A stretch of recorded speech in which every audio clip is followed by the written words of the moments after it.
Anton Bruckner played folk music on his violin in Kronstorf and the surrounding area. Violin music was very popular at parties and dances in Bruckner's day, especially at events held in taverns. The violin was made by Joseph Pauli, who worked in Linz. A note found in the violin's body proves this. Due to financial difficulties, Bruckner pawned his violin to his superior, Franz Lehofer, for 3 gulden. He never redeemed the violin, so it was later sold by Lehofer's great-granddaughter, Franziska Steinleitner, to the municipality of Kronstorf.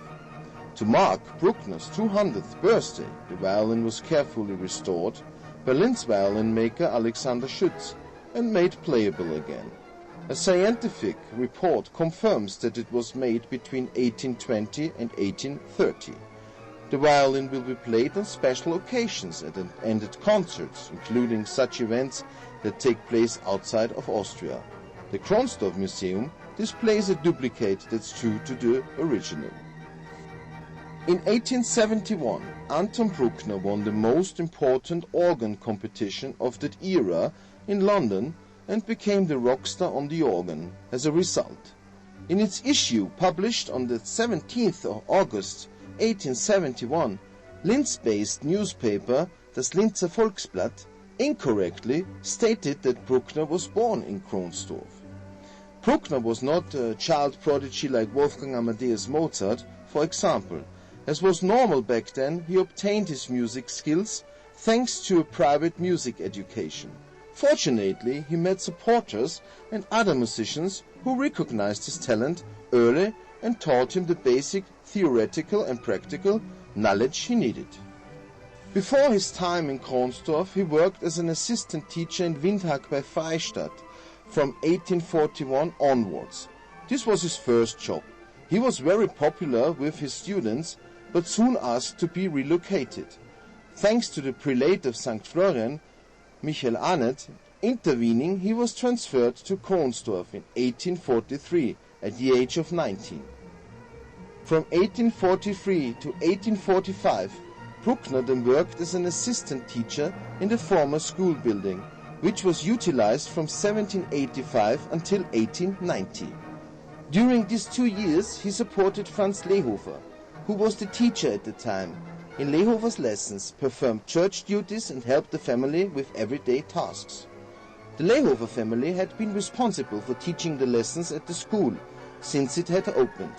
He spent his time in a room of barely 6 square meters on the top floor of the old school building, and you can still get a genuine sense of how modestly Bruckner lived here today.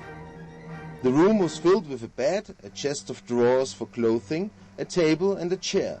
Although space was tight and his living conditions were very cramped, while he worked as an assistant teacher here, Bruckner's brilliance began to reveal itself, even at this early stage, and lots of ideas for all sorts of compositions were first conceived during this time. He used his proximity to Enns, St. Florian and Steyr to further improve his music skills, which is demonstrated by the lessons he took from Leopold von Zanetti in Enns, among other things. It was therefore in that little room in Kronstorf that the way to his becoming a world-famous composer was paved. Kronstorf delighted and inspired Bruckner immediately. He started composing soon after arriving, and it was also here that he referred to himself as a composer for the first time. Although music in general during this era was largely dictated by the spiritual and liturgical music played in churches, monasteries and convents, Bruckner loved the conviviality of parties and dances, and played in taverns, even though this was strictly forbidden for teachers. It was also a way of supplementing his meager wage. In 1924, the municipality of Kronstorf decided to preserve the Bruckner room permanently to mark his 100th birthday. A commemorative plaque had already been put up in 1913. In 1989, Erich Nowotny put on the first Bruckner exhibition. Former Austrian President Rudolf Kirchschläger spent his childhood and youth on the first floor of the old school building. His father, Johann Kirchschläger, who was an organist and a musician himself, said that being able to live in the same building and play on the same organ as Anton Bruckner was the greatest joy of his life. The attic in the old school building offers a special display. Franz Liszt, Richard Wagner, Franz Schubert, Robert Schumann, Ludwig van Beethoven and others are welcoming Anton Bruckner, who died in 1896, into heaven.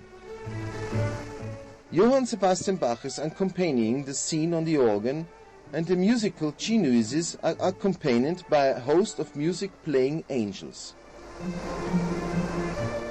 The display is also a symbol because Bruckner himself described his time in Kronstorf as life as it must be in heaven.